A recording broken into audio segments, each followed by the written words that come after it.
welcome. Thank you all for being here this evening. If we could, I would love if we could start after the manner of friends with a brief moment of shared silence.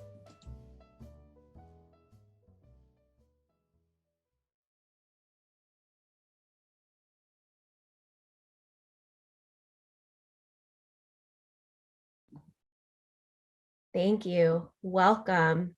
Good evening, and thank you for joining us for this Conversation with Friends event. For those of you I don't know, my name is Anna Wyeth, and I'm the Director of Alumni Engagement here at Sidwell Friends. Before we get started, I just have a couple of very brief housekeeping items. I want to encourage everyone tonight to keep your video on if you feel comfortable doing so. It always helps us feel the full participation of everybody who has joined. I also want to encourage you to change your Zoom name to include your full name and to add your connection to Sidwell Friends School, whether that's your class year as an alum or your constituency. If you're a current parent, perhaps a parent of an alum, a current or former faculty or staff member. If you've never changed your Zoom name before, you can do so by hovering over your own name in the participant list. And under that More button, you can rename yourself and add in that information. Just think of it like your virtual name tag, and it just helps everybody here see who else is in attendance to be here all together. I'll ask everybody to keep yourselves on mute just to minimize disruptions, and we'll save asking questions for the dedicated Q&A portion a little bit later in the event. Throughout this event, if you have questions, please send them to me, Anna Wyeth, in the chat. So we can keep track of questions and ask them during the Q&A portion later on. So finally, to get to the real reason you are all here tonight, I'm excited, so excited to get going and to introduce our featured speakers. First and foremost, we're very excited to welcome Dr. Wayne Ai Frederick, who is the 17th president of Howard University, and he was appointed in 2014.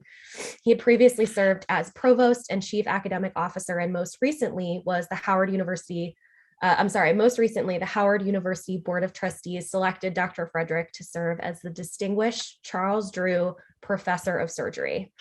He has advanced Howard University's commitment to student opportunity, academic innovation, public service, and fiscal stability. And he's overseen a series of reform efforts, including the expansion of academic offerings, establishing innovative programs to support student success, and the modernization of university facilities. Dr. Frederick received his bachelor's and medical degree from Howard, and following his postdoctoral research and surgical oncology fellowships at the University of Texas MD Anderson Cancer Center, he began his academic career as Associate Director of the Cancer Center at the University of Connecticut. And upon his return to Howard, his academic positions have included Associate Dean of the College of Medicine, Division Chief of the Department of Surgery, Director of the Cancer Center, and Deputy Provost for Health Sciences. He also earned his MBA from Howard from the School of Business in 2011. Dr. Frederick also sits on the Sidwell Friends Board of Trustees and is a proud parent of a current 10th grader. Leading our conversation with Dr. Frederick tonight are two very special alumni. For those who may be unfamiliar, this event is in collaboration with our Black Alumni Alliance, and the BAA at Sidwell Friends was founded in 2018 as the first formalized affinity group within our alumni community. The mission of the BAA is to unite Sidwell Friends alumni from around the world who identify and are allied with Black and African heritage diaspora communities. The BAA fosters intergenerational relationships between Black alumni, highlights and celebrates alumni contributions, and creates meaningful social and professional engagement opportunities between alums. They also build purposeful connections to faculty, students, and the life of the school, enhancing Black alumni pride, participation, and philanthropic commitment to Sidwell Friends. The BAA has an advisory council of volunteers who provide guidance on programming, communications, and engagement opportunities. And it's our two co-clerks of the BAA Advisory Council who are leading our conversation tonight. So Akinyi Ocheng Sego Moses, class of 2011, and is a senior consultant with APCO Worldwide Sustainability and Social Impact Group in New York, and bringing experience working at the intersection of corporate responsibility, communications, marketing, and strategic partnerships. Her practice focuses on equity and justice, strategic philanthropy, and environmental, social, and corporate governance. Prior to joining APCO, Akinyi managed marketing and communications for financial technology companies Nova Credit and World Remit. While at World Remit, she also created the company's first corporate social responsibility strategy. She began her career working in the food and cosmetics sector, where she played an instrumental role in establishing the Sustainable Shea Initiative, which is a public-private partnership expanding access to economic opportunity for millions of women across West Africa, and developed sustainability communications for leading FMCG brands. In 2019, she was named one of the 100 most influential people of African descent in media under 40. Akinyi's writing on business, culture, and politics has been featured in leading publications and platforms, including NPR, CNBC, Fast Company, Forbes, Quartz, Slate, and the World Economic Forum. She has her master's degree in global politics from the London School of Economics and a bachelor's degree in political science, and African studies from Yale. Along with Akinyi, we have Neville Waters, class of 1975, who has extensive experience in marketing, communications, and content development and event management. He currently works for the District of Columbia government, and his professional background includes the management of various creative artists, stints with the WNBA and the NBA Development League, Marriott Hotels, and the DC Sports and Entertainment Commission. He's produced a radio magazine show and a local Washington, DC community affairs television program, and began his professional career in the music and radio industry. A sixth-generation Washingtonian, Neville graduated magna cum laude from Springfield College in Massachusetts. He earned his master's degree from Springfield as well, and later an MBA from Georgetown University. He has served on the Sidwell Friends Alumni Network Advisory Board, formerly the Alumni Association Executive Board, and currently serves on the board of City Center Public Charter Schools and leads the Mount Zion Female Union Band Foundation, which is working to preserve the oldest African-American cemetery in Washington, DC. Other achievements include an NBC Fellowship Award, the National Black MBA Scholarship, and the Walter Cates Foundation Award. He's also an Achievement in Radio Award, an Addy Award, an Effie Award for Advertising Effectiveness, and the Adrian Award for the Hospitality Sales and Marketing Association.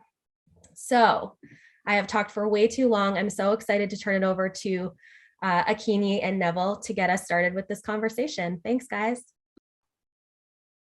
Thank you, Anna, and thank you, Dr. Frederick, for joining us. And thank you to all the alums and friends of the Sidwell community who are also here with us today. Neville, I'll turn it over to you to kick things off. Well, thank you. I'm really honored to be here as well.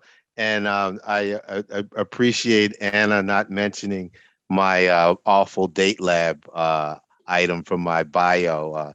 That tends to be the thing that people always ask me about. But anyway, I'm really excited to be here this evening, in part because of the connection that Sidwell and Howard have made as institutions here in Washington, D.C.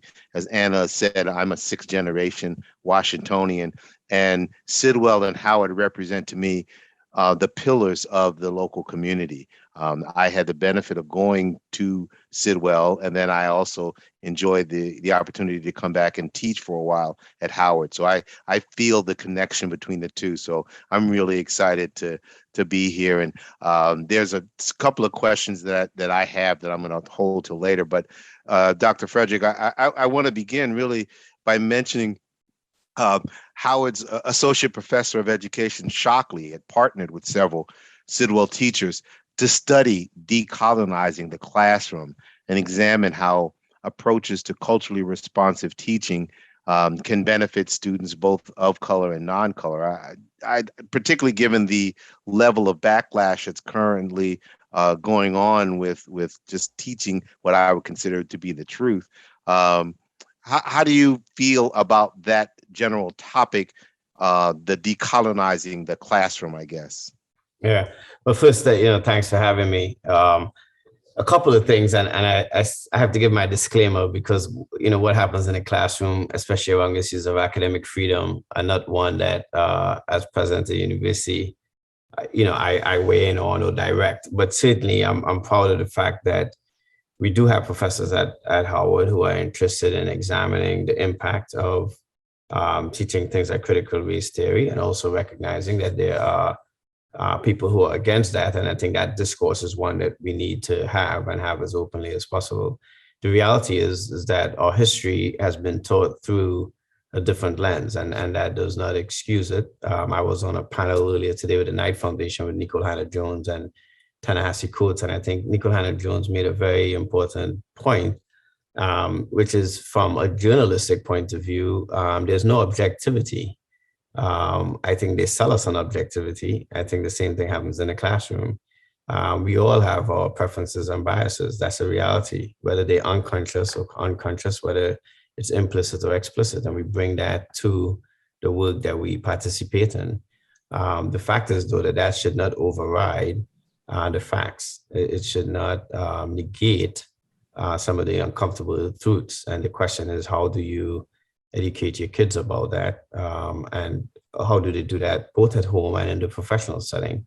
I think it's important to recognize that as well. Sometimes when we talk about our educational institutions, we talk about them in a vacuum, not recognizing as well that at home, we have a responsibility to do that. And I think two examples of that, during the June 6th insurrection, I came home and saw my kids watching the television. They were glued to CNN for hours. And I came home and I said, after about 30 minutes of joining them, watching it, I said, let's switch the channel for a second. And I went to Fox News. And after like 15 minutes, my son said, Dad, you got to change this, right? It was a very different perspective. But my point was, there's a kid your age somewhere in America sitting watching this the way you were watching CNN the entire time. And so when you think about that, you want to have them have some foundation for which to build their truth, and for which they can hear all sides of a story, because they're not necessarily both sides of a story. We talk a lot about racism and so on, but we marginalize Native Americans. They've been marginalized for a while. And so there's so many different perspectives we should get. And then the last thing I'll say in terms of an example of that, you look at generational wealth among African Americans and the lack of it compared to their counterparts. So every New Year's Eve, my wife and I sit with our kids and we have dinner with them. And part of that dinner is we have a discussion about our finances, estate planning, everything. So unfortunately, they know how much I make. They know how much I'm worth dead versus alive. And I noticed that initially what we thought was a traumatic conversation and a morbid conversation to be having with a 10 and 8-year-old has now turned into, do we need to go to boarding school if you guys having to kick the bucket, et cetera? So I'm the one getting up traumatized from the conversation. But the point is that they're developing a savvy around issues that hopefully when they hear about it in the classroom, it's not unfamiliar, it's not uncomfortable. And I think sometimes if you try to get people to look at it from those perspectives, finances, et cetera, race, ethnicity, politics are difficult things to talk about. But we've made them difficult because we've added this to our society, that those are not topics you should discuss. And I'm not sure why.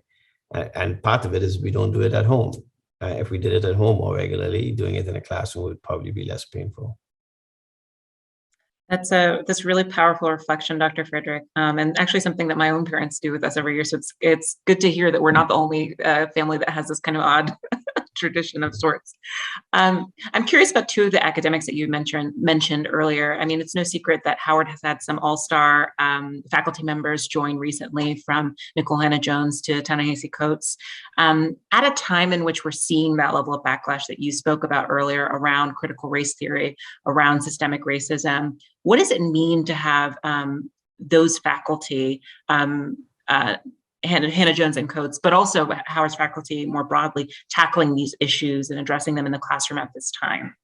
Yeah, that's a great question. I think I'll first start by saying that one of the things that I inherited as I came into this position was exactly that, a great faculty who formed the backbone of the institution. And obviously those hires, as you mentioned, are public figures that people get really excited about the new shiny car, I like to say. But the reality is the retention of the old and steady is just as important. And if you go back and you look at even my announcement, when I announced hiring those 2 faculty members, I made a point that they're joining a stellar class of faculty members whose names may not be in the New York Times and the Washington Post every day, but they're doing the work, as a lot of my alumni are doing the work, right? We hear a lot about VP Harris, but the reality is my 80,000 alumni out in the community every day, blocking and tackling, making the society a better place. And I think it's a celebration of that. Having said that, I think I see hiring them the same way that I think we should be looking at the lens of how we look at sports. We go after the best and the brightest. We celebrate, when we get the #1 draft picks. Unfortunately, institutions like Howard aren't always considered in those spaces. And what I've tried to do is to be aggressive about bringing, the best and the brightest here. Ta-Nehisi happens to be somebody that I know well and have develop a personal friendship with. But my admiration for him came from getting to know his work first and foremost. I've heard a lot about reparations after reading what he has written in The Atlantic. I believe it was where I saw the article the first time on redlining and reparations around housing discrimination. I was blown away. It probably was one of the most well-structured arguments I've ever read about any issue. And I can't say that I started where he was. I thought it was too much of an amorphous issue that didn't have a lot of structure around it. And he gave it that kind of structure that won my support. And so, I think that ability to be in the public forum discussing tough issues is important. With Nicole Hannah-Jones, we were opportunistic, right? We knew we had a vision for what we wanted here at Howard. And somebody created a space for us. And as the president of the Knight Foundation said today, of all the people who called, I was the only one that kind of had a plan, had a structure, had a vision in terms of where we were going. I didn't just want to hire a high-profile faculty member. I wanted somebody that could step in and fulfill the vision that I had for the university. And that is that the students come here to get the truth. And we're going to bring the best people to provide that truth. But the reality is that they don't come to get a degree, they come to get an education. But that only comes alive when they go out and use it in the society for service, which is our motto, truth and service. And so I think they both represent the best of, in my opinion, what America has for public debate today. It would be great if we could see them regularly debating people with other opinions other than their own in a civil manner. I think it would make the country and the democracy that much stronger. It's, I think that your star faculty and also obviously your star alum, most prominently represented by Vice President Harris, have really highlighted the role of HBCUs in our country's educational system. How do you see the role of HBCUs evolving when you look at kind of how our conversations around U.S. education, the economy, politics are shifting? Why are HBCUs so important at this moment, and kind of what approaches and perspectives are emerging from HBCUs that we should be cognizant of? Yeah, that's a great question. The first thing I want to correct is that all of my faculty are stars, all of my alum are stars. I just want to go on record that I acknowledge that they're all stars. This job is difficult as it is. If I already did for class of citizenry in this shop, I won't be here tomorrow. Having said that, you look at HBCUs. I think one of the things I think is important is for us to understand the history of HBCUs. And I'll obviously, talk about Howard.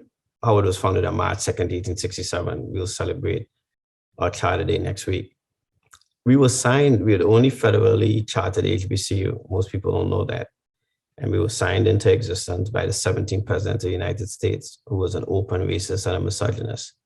Why is that important? It's important because I think we have to recognize that even in difficult times with men, since we haven't had a female president yet, but hopefully that's coming. But with men, they make poor decisions sometimes, and the worst of their angels, or for that matter, their devils, can influence what they do. The same day that he vetoed the first Reconstruction Acts, he signed Howard into existence. One might say Oliver Otis Howard and his 16 companions who had this vision for Howard, when they went to Congress to get a federal charter, somebody would have said to them, listen, the President Johnson is not the person to do this. He's a racist, he's a misogynist. You guys might as well just forget about it. He doesn't believe in the Freedmen's Bureau, which he would get rid of. Ironically, he was the first United States president to be impeached. But yet still they pursued it. And look at what happens just over 150 years later. The first Black female vice president is a graduate of this very university that he probably created thinking it wouldn't last. So I think that instructs us as to the strength of HBCUs and the fact that the fortitude that comes from giving formerly enslaved members of our society an opportunity was important. I say this without any apprehension, but HBCUs created the Black middle class in this country in many ways. And Howard University to this day, after a medical school that started in 1868, has trained more Black physicians and graduated more Black physicians than any other single institution in this country. We send more African Americans to medical school than anybody else in this country. And over the past 2 decades, we sent more African Americans to STEM PhDs than Stanford, MIT, Harvard, and Yale combined. You may say, well, what happens when they get to other places? Well, let's look at Harvard. 50 years plus now that they've been admitting Black members of the student body to the MBA program. The number one supplier of those Black students to Harvard's MBA is Harvard undergrad. Number 2 is Howard. So this one institution, as part of the 100 plus HBCUs, is the pipeline. So it's not a matter of whether HBCUs are relevant. It's a matter of how excellent can we make them? How well can we resource them? Because they clearly are doing the job that the society needs right now. And you look at the outcome in the pandemic, and it's no surprise. We act surprised sometimes when we have these outcomes and we act like this is the first time that we've heard this. And the reality is, as long as we don't invest and we don't resource these institutions, the country is going to fail in terms of fulfilling its promise, in terms of also creating an equitable society. And so I don't think there has ever been a time in our nation's history when you needed historically Black colleges and universities to be strong. Enrollment is down 10% in higher ed. We're going to have a crisis between COVID, its impact on the finances of Black Americans, and on the health and wealth. You can't accumulate wealth if you don't live long enough. Compound interest still works, but you have to survive it in order to do it and pass on generational wealth. And if you look at the disproportionate impact that COVID has had in the next 2 to 5 years, we have to be concerned about what may have been the impact on Black America. And then you compound that with a pipeline that is constantly strained with a decreasing graduation rate since the Obama administration. And you have a toxic mix for some significant problems for the country to fulfill certain jobs, to fill certain jobs, et cetera. And you can't rely on just one institution, especially if you don't resource it. So the last thing I'll say, I don't think the stock market did as well today, but think of the statistic I gave you in terms of how many African Americans we sent to STEM PhDs. My endowment as of yesterday was about 880 million. The endowment of those 4 institutions I mentioned, albeit the stock market didn't do well today, is about 160 billion. Right? And yet still we send more African Americans to STEM PhDs than those 4 institutions do. Right? So I think it's all about resources, and it's all about investing in our collective future as a nation. I have one more follow-up question, then I'll let Neville get a word in. But you talk about investing in the future. Obviously, that means students, but I think in many respects, it also means teachers. Part of fostering equity requires also looking at our teachers as well. Can you share your perspective on the importance of diverse teaching staff and how we can recruit more Black and Brown teachers? Yeah, it's critical. But I want to be clear. It doesn't mean that every Brown or Black student has to be taught by a Brown or Black educator. So I want to take that off the table immediately. There just aren't enough of us. We're not going to have a diverse society if we don't have the type of spread, the type of disbursement of people that you need. As a matter of fact, that's one of the things that's wrong with our system.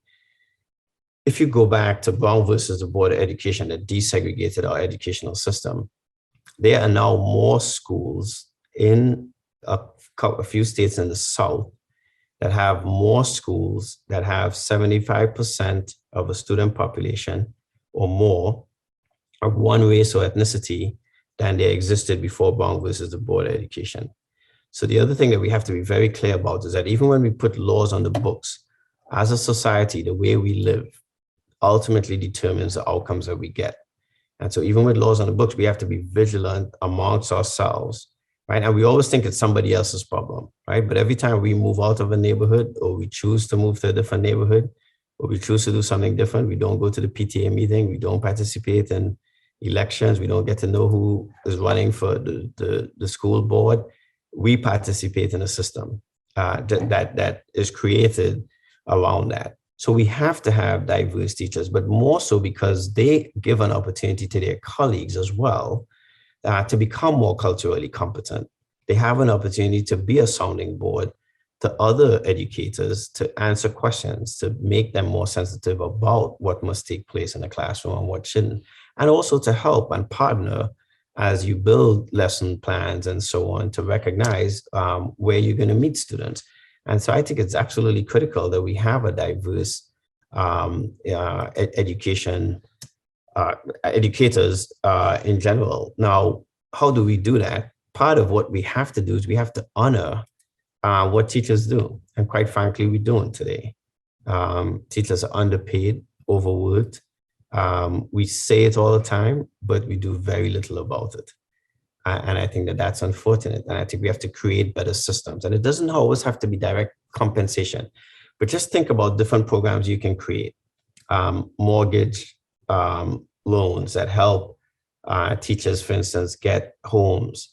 Not direct compensation to them, but if you have served a certain amount of time in a public school system, maybe that should qualify you for a capped interest rate for a mortgage, right? And again, I'm not a politician. I'm not involved in government. So I ask for your forgiveness before asking for your permission to wander into things that I probably I don't know much about. But my point is, I think as a society, we can create more circumstances that would allow more people to choose that profession, and not at an expense, right? Right now, we talk about the service and the passionate teachers, and we praise their loyalty and their effort, and all that's good. That's rhetoric at the end of the day, because if young people don't see them thriving and see them as role models and where they want to be, they're not going to do it. And we see that at Howard. African-American males only make up 25% of my undergrad campus, but they outperform the African-American females on standardized tests, which is interesting, but they don't go into STEM or education. They go into what I call the Wall Street majors, right? And my son is one of those. My son is going to play Division I soccer at Duke this coming fall, and he wants to be an economics and finance major. When he was growing up, his first email address was wafenba@gmail.com, right? He wasn't going to be tall enough or had a good jump shot, right? So even in a house with 4 degrees on the wall and a university president, he was more interested in going to the NBA than he was going into medicine, right? So just imagine, for the kids who don't get that exposure, what it's like, right? And so I think we have to be really purposeful about making sure that we do have diverse educators, but that they also have an opportunity to participate in a cultural competency that I think the entire educational community needs to be participating in. Well, I have a question, and it's fairly simple, if you will, in terms of young, particularly Black students, as they embark on their college education and sort of what excites and concerns you. But I want to put it in the perspective of what I have viewed from the outside are some particular challenges that I think in some ways are both good and bad. And I mean, you've had student protests, I believe, on more than one occasion. And on some of these occasions, one of their demands is they want you to go.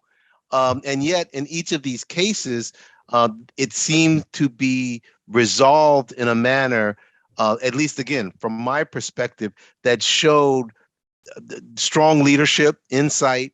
But I can imagine that on some level, you also have to have a certain amount of pride, because students ultimately go to college, I think, to learn and to experiment and try things and push boundaries. And so, like I said, my question is really what excites and concerns you for students in the future. But looking at, like I said, your particular challenges over the past couple of years with some student unrest, I guess to answer the question with that as the perspective. Yeah, sure. I think that's a great question. So the first thing is that, I don't think social media is a real place. And I think any crisis can be manufactured at the drop of a hat. That's the times we live in. I also, the thing I participated on earlier was about media bias. We had 24 rooms with mold in an inventory of 5,000 plus rooms and beds. Georgetown had one building with 75 rooms with mold, had to move everybody out of the building and relocate them. I dare you to go find that Washington Post article. And then when you find it, I ask you to rewrite it and comment on it. And so I'm always amazed. My local newspaper is the Washington Post. Anything that they write about around Howard University, doesn't matter what press release I send them, right? We're going to send them a press release this evening. Howard's credit ratings from S&P and Fitch have been upgraded to positive outlook. We brought in $1 billion in revenue for the first time in our history. When I took over the university, we were raising $8 million a year. We raised $177 million last year, $120 million in the past 6 months. We have a profit bottom line of $200 million. So we're running a business that had a profit margin of 21%. We gave our faculty a 21% increase in their salary beginning in January. I dare you to go look anything up on the Washington Post that talks about that. So I think that inherent bias that students play into is one aspect of that. I'm very open and vocal about this issue on protesting. We have to be careful that we don't romanticize protesting, right? One of the things that I think we learned from the civil rights movement is about being educated about the facts and about making sure that you make your case. And protest was a very, very important aspect of bringing about change. And I think it's extremely important for young people to participate in the process of protesting as well. But I think we have to be careful that we don't romanticize it so we deaden its impact, especially in a time like this when it's going to be needed. And the last part of what I'm concerned about is that we have young people who know a lot about a lot of things, a lot more than we do. I think they are very empathetic and altruistic, but I worry that the depth of what they know because of how they get their information is problematic, and our educational institutions have to change in order to accommodate that. You go back and you look at protests in our era. I'll say I'm now 50, so AARP has sent me their letter, so I feel like I fall into that category comfortably now. You go back and you look at the depth of the discussion that you would have had on a college campus like this about any of the issues taking place today. It's serious. It's not 140 characters. There's no tweeting your full thought in 140 characters. There just isn't. You have to sit down in front of other people and have a discussion. You have to disagree. You have to disagree in an agreeable manner. And you either walk away more informed about somebody else's opinion or more convinced about your opinion. But it's done through a healthy course of debate over the facts, etc. And the reality is, too, our political system has now come to a point where even facts are questioned. We have now questioned the validity of an election in our country and run the risk of taking our democracy down. And there are people who stand by and watch it happen. And the last thing I'll say on this issue, because this is not a partisan comment, the very young people on my campus who protest the prior president do exactly what he's doing, right? When he was tweeting, they do the same thing. They tweet, they go to social media, they say things that they otherwise probably wouldn't say to somebody in front of them. And so, unfortunately, we follow the pattern of behavior of our leaders, whether we like it or not. We may denounce the behavior, but then we go and adopt it and we do it as well. So I would say it's a mixture of a couple of things, to be quite honest. I'm not necessarily sure it's strong leadership. Maybe it's stupidity. If you ask my daughter, who goes to Sidwell, she'll say it's stupidity. She probably felt, I'm in my 9th year, she felt I should have resigned after the first year. And she probably is correct about that. But the reality is that this is a place that I love. I'm a product of the place. I think I understand, what our mission and vision is. And my objective by my contract is to advance the university. Sometimes you're going to do that in opposition. You have to learn from those things that you do as well. Every decision that we make is not the right decision, but certainly, I'm willing to get that feedback and to change course as well. But ultimately, I think when we have those discussions, whether somebody asks for me to step aside or not, the ultimate goal of that protest has to be to move the university forward. That always has to be the objective. And when I don't see that as the primary objective, I'm comfortable standing up against that. You mentioned something, and I'm going to kind of throw my own personal question in here now, my curveball, if you will. But you mentioned something about your son romanticizing a future in sports, and I know he plays sports, and though that may not be where he's thinking professionally, HBCU sports seems to be at a crossroads or a renaissance. I know Howard just this weekend participated in Cleveland during the NBA All-Star showcase. Was a great opportunity for the school. You have coaches like Deion Sanders now. How do you see the intersection of sports with HBCUs having an impact on the future students, if you will? Yeah, since it's a curveball question, I'll give you a curveball answer. I think the focus is the wrong focus, to be quite honest. I think when we talk about this subject, we talk a lot about creating more opportunities for them to become professional athletes. The reality is less than 1% of college athletes become professional athletes. So how could that be the discussion? How could that be the objective? It doesn't even make sense, but it just goes to show how we can distill an argument down to the smallest denominator, which is often the wrong focus. What happens to the other 99%? What happens to the athletes who don't play the major sports but play the Olympic sports, right? Who get involved in swimming and lacrosse, and where there are even less opportunities for professional to turn professional. The purpose of college athletics is certainly to create competition. But what we should get from it is that we should create the ability to work within teams, to set goals, and to work hard to fulfill those goals. If you play an individual sport, that dedication and effort is something that goes into just about anything that you do. And most importantly, though, in this debate, where I think the debate really should reside is around, are we graduating these athletes? At Howard, 80% of my athletes graduated within 6 years. And that's what we should be concerned about. And not just graduate, they go to med school and law school, et cetera, routinely. The problem with the major college sports right now is we look at the sports, we look at the revenue coming in, and those young men and women who are on that platform are not reaping the benefit. So when you look at something like March Madness that brings in billions of dollars for NCAA, you have young men and women who we all admire, who we see play there, and quite a few of them end up destitute within 5 years after being celebrated on that stage by the entire country. And that's the problem that's broken with it. So my son romanticized, I just want to be clear. My attitude about him romanticizing going to the NBA was my issue. He's 6 foot now, but at the time he didn't look like he was going to get anywhere close to 6 foot. And he didn't have that good a jump shot. He plays soccer well. I'm happy that he's going to play soccer in college because he's going to learn to work within a team. He's going to have ups and downs. They're going to win and lose. Sometimes it might just be his fault that they don't win. And he's going to have to deal with that disappointment. All of that is going to strengthen his character. And that's what college sports is about. But ultimately, what must happen is that he has to win in the classroom. And so I'm happy to show up on graduation day.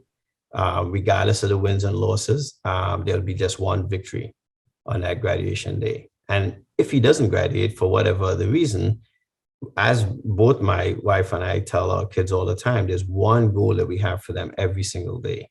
And that is for them to be good people, to amplify other people's humanity, not just to respect it or acknowledge it, but to amplify it. And I think sports as well helps teach you that, because people from diverse backgrounds can all get really good at a particular skill, and they can all put it towards working towards something else. And I think there's nothing like college sports to teach you to amplify somebody else's humanity. I just want to ask one last question, and I think we will have some questions from our audience. And part of it is really more of a personal insight. I know that I was always impressed with your story because you began school and college. I think you were a teenager. You obviously had a deep association with Howard, both as a student and coming back onto the faculty, and as an administrator now as a leader. What has been the motivation for you or insight during this, what I would say really a very distinguished career? Yeah, I'm humbled by that, because your curveball suggested that I probably should have left the job a few years back. So I'll take that. I've been very blessed. It's the truth. I was born with sickle cell. I lost my father to suicide a month shy of my third birthday, something that I didn't know the facts around until I was an adult, and probably learned more of those facts just a few weeks ago. Talking to my grandmother. My mother to this day still can't talk to me about my dad. I've never met anybody on my father's side of my family. I say all of that to say that my journey and coming to Howard in particular at the age of 16 to do Howard's BSMD program, 2 years undergrad, 4 years med school, graduating at the age of 22, was significantly paved by other people, by the kindness of other people, by other people amplifying my humanity. Starting with a grandmother who at the age of 3 explained what sickle cell was. And when I said to her that I wanted to become a doctor, never veered away from, you can't do that. To come to Howard University and have an institution like this, not just embrace me, but give me an opportunity to become a surgeon. I've never met another person with sickle cell who's a surgeon. That's not to say that I'm exceptional, but Howard is an exceptional place because it takes away the barriers for you to succeed. It provides opportunity for those who otherwise wouldn't have an opportunity. And that's what it did for me. And so for me, what I try to do when I look at my mentors like Dr. LaFall and Vernon Jordan, and I look at the kindness that they imparted to me, my objective every day is just to try to amplify other people's humanity. We may disagree on how the university gets there, but I certainly am going to be one of the biggest cheerleaders for the university. And at some point, somebody's going to call me the former president of Howard University. And the way that I'm going to honor that is by making sure that I write my check monthly and send it, and also stay out of the way of whoever the next president is, whoever she is. But I think it's important that we do that. So I've been very, very blessed by what I still think is one of America's greatest romances, and that's Howard University. No, that's a great answer. I just want to follow up just because of the sports, because Sidwell has now become a jock school. I look in the paper and I see we have the best boys and girls basketball team. I'm particularly proud of that. So I wanted to make sure that I got a sports question in there. But I do believe we have some questions from our audience. So Kiki, I think we should let Anna maybe ask some questions. Yeah, we have, I think we'll have one question that was pre-submitted, and then we'll turn over to open the floor to anyone else. But one question that was pre-submitted was, which I found quite intriguing. What are the most promising ways for Sidwell Friends and Howard University as educational institutions to advance equity and justice, both on campus and in the communities in which they're located? Yeah, I think the awesome responsibility that we have as educators to influence young people is the best opportunity. And I think the more that you can expose young people today to opportunities to do that, right? So I have students on my campus who will come and protest about housing and food insecurity, et cetera. And then I ask them, have you ever been in Ward 7 and 8? And they say no. And I say, okay, that's great. You live here in Washington, D.C. You want to burn the house down here. But when push comes to shove in the middle of the night and there's a homeless person in Ward 7 and 8 right in your community, what are you doing to advance that cause? And so I think in the efforts that I've seen at Sidwell, the efforts to expose young people to a greater diversity of experiences is one. The young people who attend schools like Sidwell, kids are privileged. That's a reality. My kids are kids of privilege. I remind them about that every day. But they also know that they have a responsibility. Every Christmas, we have to pack stuff up and we have to go in Ward 7 and 8. We don't put it in a container, but we have to hand it to someone because we have to see people's humanity. We have to see their struggle.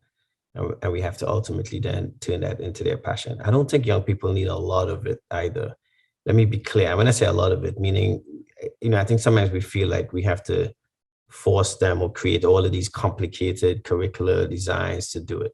The reality is we just have to expose them.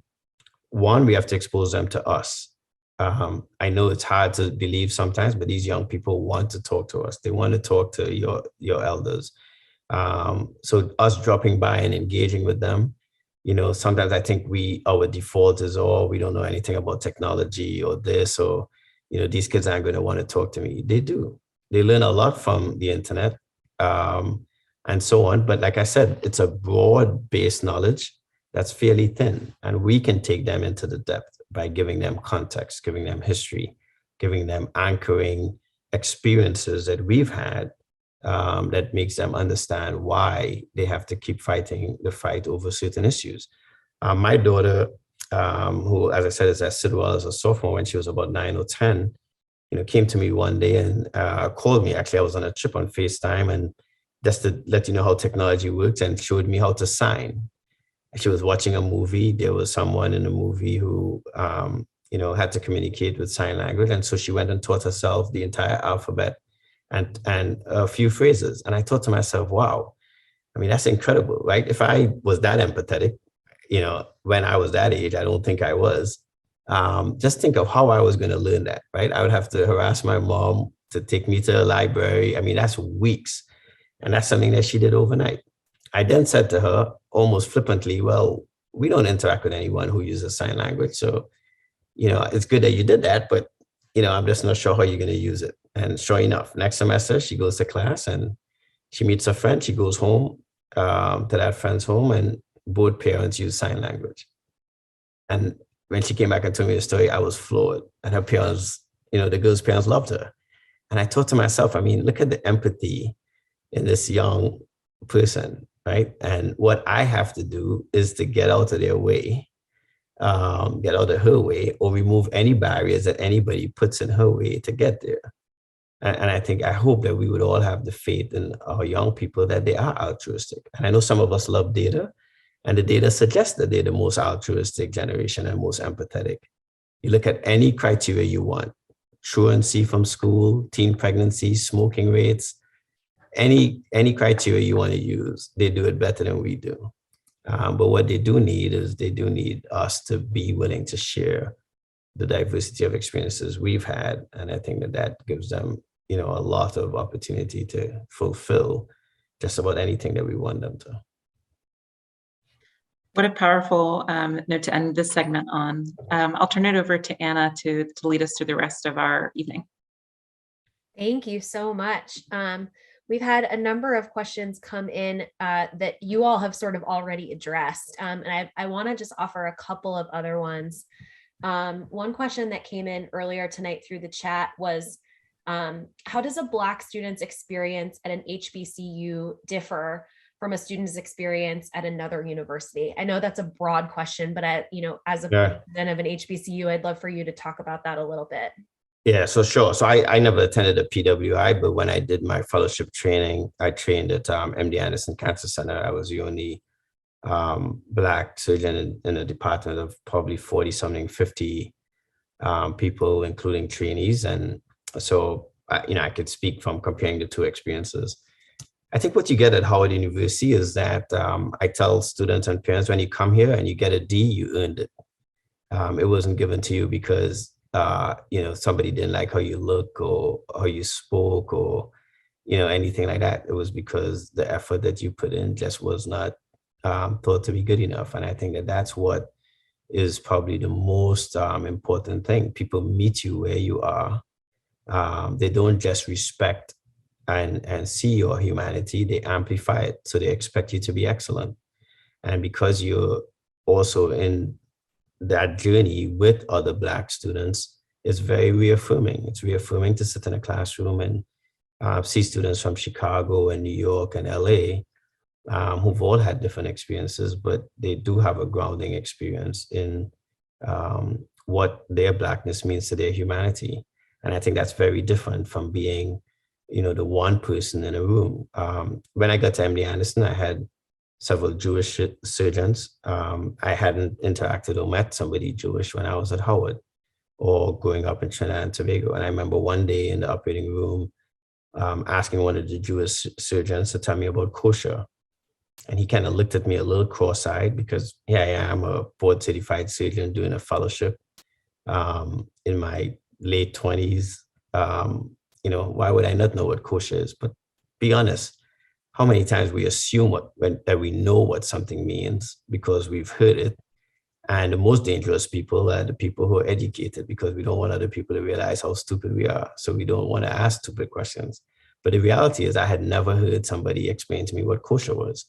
And so he explained to me what kosher was about the kitchen. I mean, by the time I was done, I was like, geez, I've been walking around here so ignorant about something, a word that we use in all kinds of different contexts. And the reality is that, again, I think we have an opportunity to amplify each other's humanity by asking those questions, by having that conversation, not making assumptions, making yourself uncomfortable. How often do you get in the elevator and look down at your phone? You just checked your phone before you get in the elevator. There's nothing new on your phone, but it's just to avoid eye contact with that stranger and to say hi to that person. And I think that all of those are things that we have to change. And that experience of Black students in an isolated environment where everything from their hair to their color, their skin becomes a focus rather than who they are and their humanity is what I think is different in terms of what students experience here. But I must say, having said that does not mean that you cannot have that experience at a PWI. And that's part of what we should be looking at. Every Black student in this country does not have to go to an HBCU. Let me be very clear about that. But what we have to do is to create an environment and a system that allows everybody to experience the fullness of who they are. Anna, can I just jump in just to ask sort of conversely to that? I don't know what the percentage is, but I assume there are some white students on your campus and other HBCU campuses. Do you have any sense of what that experience is like for them? Yeah, the percentage is very low. But again, and I'm glad that you posed a question because I think this is why we have to learn the history of HBCUs. When Howard was founded, his first motto was knowledge for all. And his first logo was that of five men, unfortunately, because back then it was felt that universities were for men, 5 men of different ethnicities. That was Howard's first logo. So the first students at Howard were 4 white women who were the daughters of the founders. There have been 10 white presidents of Howard. I am only the 7th Black president. Now that may be an issue more of longevity of tenure than it is of who we selected, but Howard didn't have its first Black president until 1920 something. So a lot of the assumptions we make about what these institutions are and who they are to begin with is incorrect. The second thing I would say is if you come into Howard and you walk through the med school and the dental school, we have pictures of every graduating class. If you see the classes of 1940s, you will see several Jewish members of our community who could not get into other higher education institutions. HBCUs, and especially Howard, represented an opportunity for them. Not something we talk about enough, not something even people in the Jewish community recognize, that HBCUs were actually a safe place for Jewish members of our society. And so the point is, our history has always been to welcome. During the internment, Japanese Americans attended Howard and other HBCUs because that's the only institutions that would take them in. And so that history is important, and that history is something that continues today. So it's not just a matter of having white students, but I would say more broadly, I think we have to think of it that our doors are open to all. We do have a mission by birth. These institutions were created to educate freed slaves. Howard was created in particular to educate formerly enslaved people who were moving to the North, and it represented an incredible opportunity. And you have to remember as well, states like Georgia, when they would admit a Black student to University of Georgia, the state would willingly pay for them to come to Howard. So the other reason why Howard, I think, had such an impact and other HBCUs and why we created the Black middle class is because we also got the best and the brightest because states were willing to pay for those students to come and attend Howard so they wouldn't attend their schools. So, I would say I can't tell you what our white students' experiences on campus, but I can tell you that we have a history of welcoming everyone. And I think we do a good job of that. But I think that goes back to our founding and our principles by mission. It's so powerful to hear you say that, Dr. Frederick, because as you're talking rather, it brings to light, why and how I think the Sidwell and Howard partnership works so well and is complementary. The Quaker history of being welcoming and opening, and even Sidwell's own motto of "Let the light shine out from all." I think that speaks to even the theme of what I think you said today: amplify the humanity of others, and how do we approach it, and how do we do that? So it seems all of what you're saying seems to really underscore why this partnership is so important, but why it's complementary in many ways. I know we've had a few additional questions that were asked both before and after, but as we come to our last moments together here, I want to be cognizant of everyone's time. We appreciate you all being here. We could stay here for the next hour and a half, I think, with how many questions folks might want to ask, but I want to take a moment to thank Dr. Frederick for being here. I want to thank you for all of your very candid and thoughtful answers to all of these questions. I want to thank Neville and Akinyi for their incredible stewardship of this conversation. Before we truly, fully, and totally close out our conversation tonight, I do want to take a second to wish Neville a very happy birthday. It is his birthday today, and he's very kindly spent a nice chunk of his birthday with us. So I did want to make sure we said happy birthday and congratulations and all the things one says to someone on their birthday. I really, I think you all know. Anna, you're missing Neville's excellent hat. I just have to actually shout out Neville's amazing hat. It's a milestone birthday. Congratulations and happy birthday. As we shared earlier, this event has been in partnership with the Black Alumni Alliance. And, as I noted before, this is the first official affinity group within the Sidwell Friends Alumni Network. So we're especially appreciative, not only of Akinyi and Neville, but of all of our advisory council volunteers and all of the alumni who have participated, in a BAA event, supported that group as it kind of continues to grow and evolve. So if you are interested in learning more, you can visit sidwell.edu/BAA or be in touch with our wonderful co-clerks directly or with me. And as many of you also know, in September of 2020, we announced the historic partnership that Sidwell Friends has entered into with Howard University. This is the product of a collaboration that began between Dr. Frederick and our head of school, Brian Garman, back in 2018. It is centered on transforming civic dialogue about race, democracy, equity, and education among teachers and youth leaders. And it's an agreement that's really the first of its kind at both institutions. It's focusing on unique training opportunities for teachers, culturally responsive teaching in schools, an expansion of the dialogue on race, diversity, and democracy, which is through a national conference for both teachers and youth leaders. And you can learn much more about that in the link that we're going to drop in the chat here momentarily. But I want to say another big thank you to our panelists and to all of you for being here in community with us this evening. And we hope to see you at the next Conversation with Friends event. Well, thank you. I was going to say, I don't know if Dr. Frederick wanted to say any closing words. I know that we're up against the clock, but I'm using my birthday wish to extend us a few extra minutes if necessary. But I really do appreciate your time and your insight and your willingness to be so candid. And I think powerful and insightful, I think, are two words that come to mind. But really, if there's anything that you'd like to say in conclusion, take as much time. No, I'll keep it brief. I think I have an 8 o'clock train to catch. I think this is one of the 4 days that I'm actually in DC, and I barely saw my kids this morning. So I got to get the last week of trips in to have a normal March. So what I'll close by saying, first, happy birthday, Neville, and certainly wishing you many more and the best. I think these are important topics, and our country is in a very interesting place. But ultimately, the solution is still in our hands. Power is what it is, but it's granted by people like us. And I think that we have to recognize that what we have to spend time doing is granting that power to each other.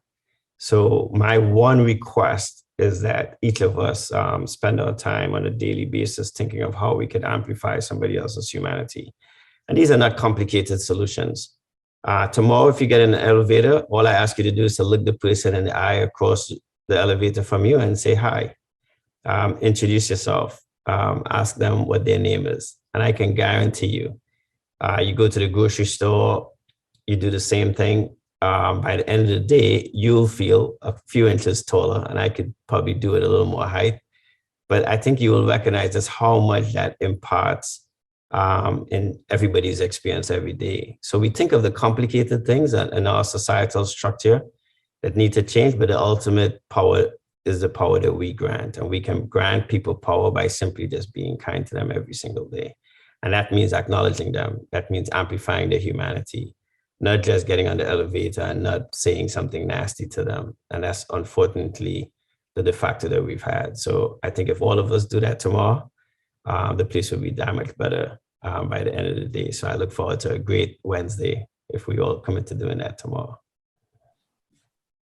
I'm doing that. And I think we'll hold everyone. And I'd love to hear how it went. So you guys take care. Be safe. Thank you. Thank you. Thank you. Thank you, Dr. Frederick. Thank you, Akinya and Neville. And thank you so much to everyone else for being with us tonight. And we'll see you again on a Zoom screen or perhaps in person very soon. Thanks, friends.